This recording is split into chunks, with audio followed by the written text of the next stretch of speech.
ევროპის სახლში აბორტის აკრძალვის თემაზე დისკუსია გაიმართა. ორგანიზატორი 2003 წლის მოწვევის ახალგაზრდული პარლამენტია. მათი ორგანიზებით ამ საკითხზე რაიონებში რამდენიმე გასვლა დისკუსიაც გაიმართა.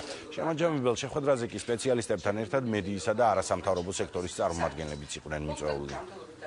ჩვენ საქართველოს რეგიონებში გავმართეთ საჯარო დისკუსიები 8 ქალაქში, სადაც ჩვენ გვაინტერესებდა საზოგადოებრივი აზრის და პოზიციის წარმოჩენა. შეხვედრების შემდგომ საქართველოს ახალგაზრდული პარლამენტის შესაბამისი კომიტეტი, ჯანდაცვის კომიტეტი შეიმუშავებს ოფიციალურ პოზიციას, რომელიც რამდენიმე დღეში იქნება ცნობილი. საზოგადოება ჯერ კიდევ ტოლერანტულია აბორტის ოპერაციის მიმართ. მე უამრავი პაციენტისგან მომისმენია და მრავალი წელია საერთოდ ამ საკითხებთან შეხება მაქვს და დღესაც კი ჩვეულებრივ მოვლენად ითვლება 10, 15, 20 და მეტი აბორტის ოპერაციების ჩატარება. პრეცედენტი ყოფილა ქალს 35 და მეტი აბორტი აქვს გაკეთებული, რაც ასე ვთქვათ, არ შეიძლება რომ ხაზი არ გაესვას.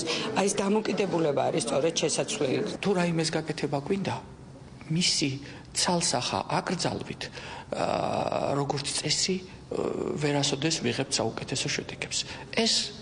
ეს ცნობილი პოსტულატია. მათ შორის რაც შეეხება ალბათ აბორტსაც, იმდენად რამდენადაც განათლების შეტანა ამ სფეროში, რასაც ქვია ნორმალური ყოფა, მათ შორის სქესობრივი ცხოვრების ნორმალური ყოფა, მნიშვნელოვნად შეამცირებდა ამ პრობლემის, ასე ვთქვათ, სიმწვავეს.